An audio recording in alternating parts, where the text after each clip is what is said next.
শেখ হাসিনার পতনের পর একের পর এক আওয়ামী লীগের নেতার দুর্নীতির খবর সামনে আসছে। এবার সামনে এসেছে দলটির সাংগঠনিক সম্পাদক মির্জা আজমের দুর্নীতির খবর। জামালপুর ৩ আসনের 7 বারের সংসদ সদস্য মির্জা আজম একসময় ছিলেন সামান্য খাদ্য ব্যবসায়ী। সংসদ সদস্য হওয়ার পর তাকে আর পেছন ফিরে তাকাতে হয়নি। জামালপুর জেলার 7টি উপজেলাতেই ছিল তার প্রভাব। শুধু জামালপুরে নয়, সারা দেশেই এক আতঙ্কের নাম মির্জা আজম।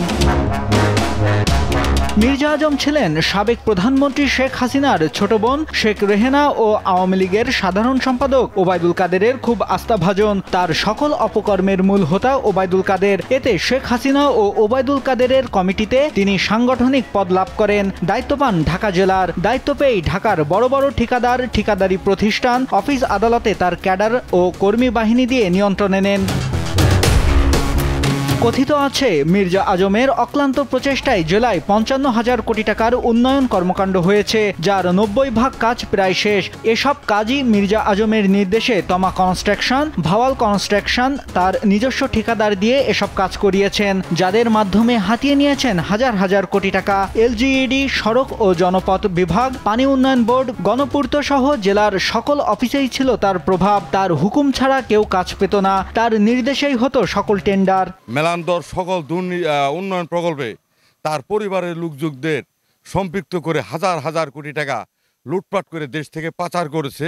দেশ টিভির অনুসন্ধানে জানা যায়, কিছুদিন আগেও জামালপুর মানেই যেন ছিল মির্জা আজমের রাজত্ব। পুরো জেলার আওয়ামী লীগের রাজনীতিতে তার ছিল একচ্ছত্র আধিপত্য।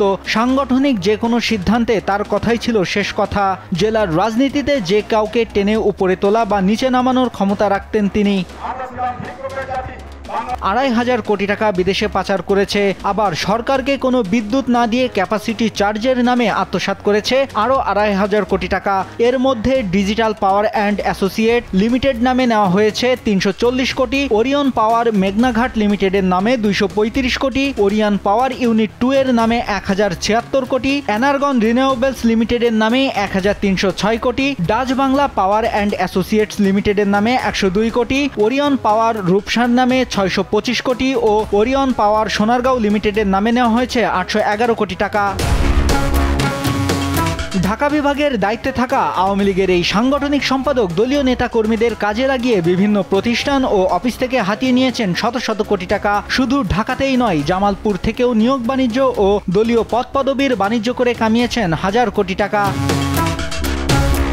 বিত্তবানদের সন্তুষ্ট করতে জামালপুর পৌরসভার নিজস্ব ভাগাড় বা ডাম্পিং স্টেশনের জায়গায় তিনি গড়ে তুলেছেন জামালপুর রিক্রিয়েশন ক্লাব নামের একটি প্রতিষ্ঠান। ক্লাবটিতে সদস্য হতে নেওয়া হতো ৫ থেকে ৭ লাখ টাকা। তাকে খুশি করতে ৪ শতাধিক প্রভাবশালী লোকজন হয়েছিলেন সদস্য। রাত হলেই চলত অবৈধ কর্মকাণ্ড ও মদের আসর। সাধারণ মানুষদের প্রবেশ না থাকায় রাতে এই ক্লাবে প্রায়ই জেলা যুব মহিলা লীগের নেত্রীদের দেখা যেত। এ নিয়ে বিভিন্ন সময় আলোচনা সমালোচনার ঝড় উঠলেও ভয়ে কেউ মুখ খুলেনি। মির্জা আজম নামে বেনামে দেশে বিদেশে গড়ে তুলেছেন হাজার হাজার কোটি টাকার সম্পদ। জামালপুরের মাদারগঞ্জে রয়েছে কয়েক বিঘা জমি জুড়ে বাড়ি, শহরের বকুলতলায় রয়েছে ৫ কোটি টাকা মূল্যের বিলাসবহুল বাড়ি, ভাইদের নামে বেনামে রয়েছে বিলাসবহুল বাড়ি, ফ্ল্যাট, প্লট ও বিঘা বিঘা জমি। মির্জা আজমের স্ত্রীর নামে জামালপুর শহরের দেউরপাড় এলাকায় গড়ে তুলেছেন শত কোটি টাকা মূল্যের রিসোর্ট আলিয়া গার্ডেন। স্থানীয়রা জানান, মির্জা আজম জেলা জুড়ে অর্ধশত শিক্ষা প্রতিষ্ঠান প্রতিষ্ঠা করেছেন। তার মধ্যে একটি জামালপুর জেলাধীন শেখ ফজিলাতুন্নেসা বিজ্ঞান ও প্রযুক্তি বিশ্ববিদ্যালয়। প্রতিটি প্রতিষ্ঠানেই তার নিয়োগ বাণিজ্য ছিল। মির্জা আজমের আত্মীয়, ছাত্রলীগ, যুবলীগ ও যুব মহিলা লীগের নেতাকর্মীদের দেওয়া হতো নিয়োগ। প্রতিটি পদের জন্য লাখ লাখ টাকা নেওয়া হতো। এই নিয়োগ বাণিজ্যের মাধ্যমে শত শত কোটি টাকা হাতিয়ে নেন তিনি। জামালপুরে যতগুলো শিক্ষা প্রতিষ্ঠান আছে সেখান থেকে নিয়োগের নামে একদিকে ছাত্রলীগ, যুবলীগ, আওয়ামী লীগ ঢুকিয়েছে, অন্যদিকে উন্নয়নের নামে সমস্ত লুটপাট করা হয়েছে। বিশেষ করে শেখ ফজিলাতুন্নেসা, বঙ্গমাতা শেখ ফজিলাতুন্নেসা বিশ্ববিদ্যালয়ে যে সমস্ত নিয়োগ দেওয়া হয়েছে তার সমস্তই ছাত্রলীগ, যুবলীগ এবং আওয়ামী লীগ। মির্জা আজম তার ক্ষমতাকে আঁকড়ে ধরে রাখতে ছিলেন মরিয়া।